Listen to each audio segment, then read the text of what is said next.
দেব,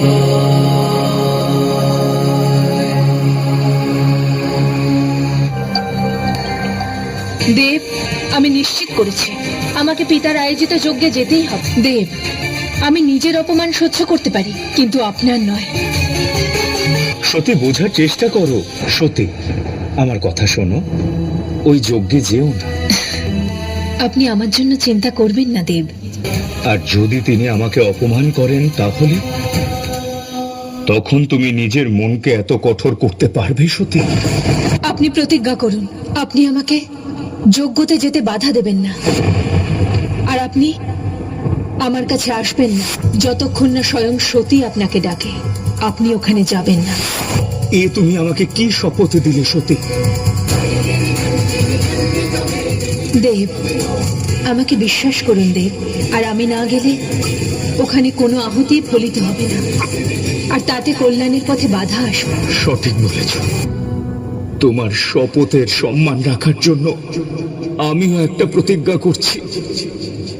যতক্ষণ তুমি ওই যজ্ঞ থেকে ফিরে না আসো, ততক্ষণ আমি নিজের চোখ খুলব না। যতক্ষণ তুমি শিবকে নিজে না ডাকবে সতী, শিবের নেত্র বন্ধ থাকবে। ঠিক আছে দেব, আপনি আমায় আজ্ঞা দিন।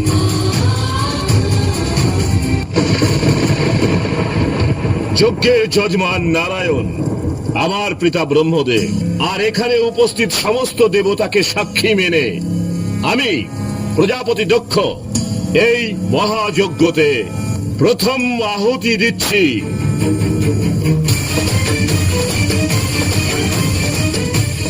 পিতা, দ্বার পালকদের এতটুকুও বুদ্ধি নেই যে শুভ কাজের সময় শ্মশানবাসীদের ছায়াও মঙ্গলময় হয় না। এই যজ্ঞতে কেবল আহুতি দেওয়ার অধিকার চাইছি পিতা। যার নামে তর্পণ করা হয়ে যায় সে প্রেত হয়ে যায়, আর তাদের শুভ কাজে কোনো স্থান হয় না।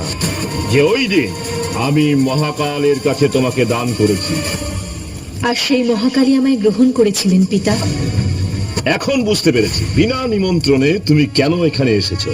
যেরকম ভাবে যজ্ঞ শেষ হয়ে যাওয়ার পর ভিক্ষুক হাত বাড়িয়ে ভিক্ষা চাইতে আসে, ঠিক সেইভাবে তুমি এসেছো এই আশায় যে প্রজাপতি দক্ষ দান স্বরূপ ওই কাপালিক শিবকে মান সম্মান দেবে।